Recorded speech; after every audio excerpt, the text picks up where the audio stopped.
Good morning, everyone. Today we are going to study a very interesting topic of business studies, that is planning. If you are pursuing your career in management, then this topic will help you in a very big way. So, firstly, we will take a look at the definition of planning. So, let's take a look at the definition of planning. Planning is the process of setting objectives and targets for a given time period and formulating an action plan to achieve them effectively and efficiently. It concerns itself with both ends and means that is to be done and how it is to be done.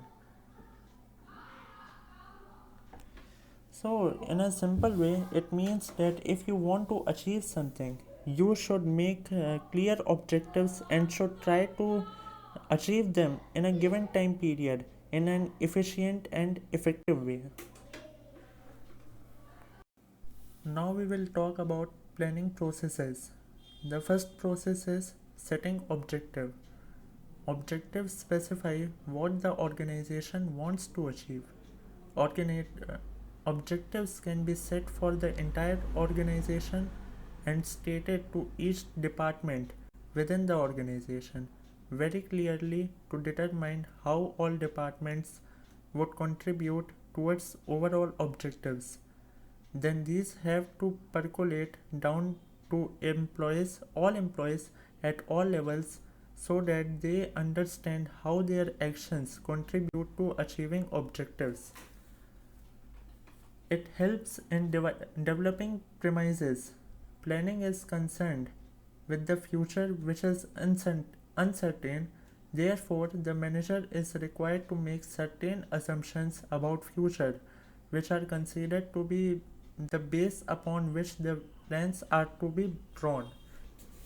These assumptions are called planning premises. Planning also helps in identifying alternative courses of actions. Once objectives are set and assumptions are made, then the next step is to identify all possible alternative courses of action to achieve the objectives. If the project is important, then more alternatives should be generated and thoroughly discussed amongst members of the organization. Planning process helps in evaluating alternative course. The next step is to weigh the pros and cons of each alternative. The positive and negative aspects of each proposal are evaluated in the light of the objective to be achieved.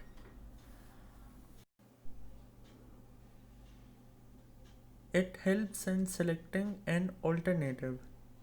This is the real point of decision making. The best plan has to be adopted and implemented. The ideal plan would be the most feasible and profitable and with least negative consequences. Sometimes a combination of plans may be selected instead of one best course. The manager will have to apply permutations and combinations and select the best possible course of action.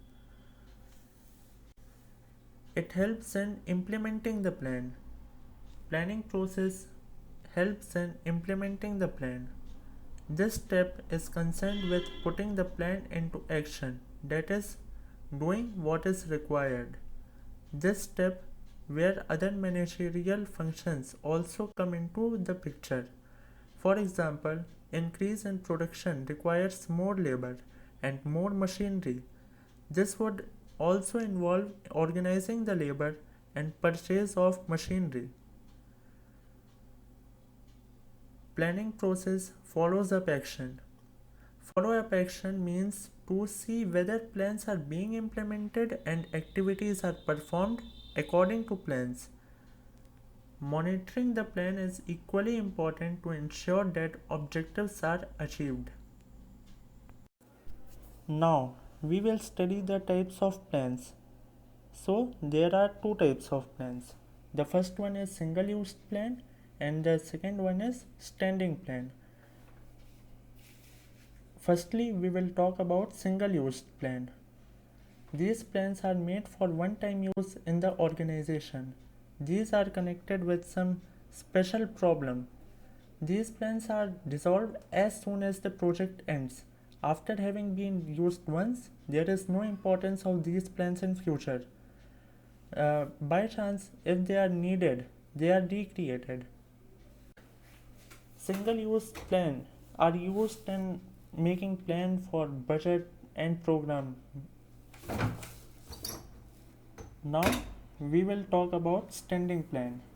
These plans are prepared for repeated use in the organization. These can be considered as long-term plans, as their name indicates or suggests that these plans are formulated once and they are repeatedly used. These plans continuously guide the managers. That is why it is said that a standing guide to recurring problems. These plans include objectives, strategies, policies, procedures, methods, rules, and many more problems that need standing plan. As of now, we have studied the meaning of planning and its types. So now we will look at its importance or advantages that you will get while attaining a specific goal. The first advantage of planning is it reduces the risk of uncertainty. You all would have been wondering that how it reduces the risk of uncertainty. The answer is very simple. By predicting future events, companies or organizations can anticipate the future and face unexpected events in an efficient and effective manner. The second advantage of planning is it facilitates decision making. Planning helps the manager to look into the future, make a sound and very good judgment from the various alternatives that he gets from his colleagues and employees while doing planning. So, it is very important in decision making also. The third advantage of planning is that it reduces wasteful activities like wastage of time, wastage of money, and many more things through the process of elimination and minimization. The last but not the least, the fourth advantage of planning is that it provides direction. By stating the future course of action of what is to be done and how it is to be done, by stating in advance, it facilitates the unity of direction. In a simple way, it provides efficiency and effectiveness to the planning. As we know that no matter how perfect the thing is, it also have its own disadvantages. In the same way, planning also have disadvantages. So we will take a look at them. The first limitation of planning is that it is very rigid.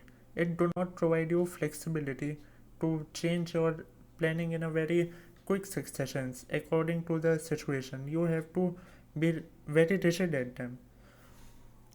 The second disadvantage of planning is that it is not good for dynamic environment. As we have studied earlier that it is very rigid, so it do not provide you very dynamic type of environment. The third disadvantage of planning is that it does not guarantee for success. Means if you are following a certain plan for a specific time of specific period of time, it does not mean that you will surely get success. The chances are high, but you can't guarantee anything. The fourth disadvantage of planning is that it is a time consuming process. It takes a lot of time to make plan, to select alternative, to compare the alternative, and how to and to think or Yeah, to think how much how we will apply them to the process. It is very time consuming. The fifth, but you know, and last but not the least, that it is costly affairs. As we have completed this chapter, so now I'm giving you all some questions. These questions are very helpful. They will cover almost all topics that we have discussed in above slides. I hope you guys will try to attempt them. Thank you and have a nice day.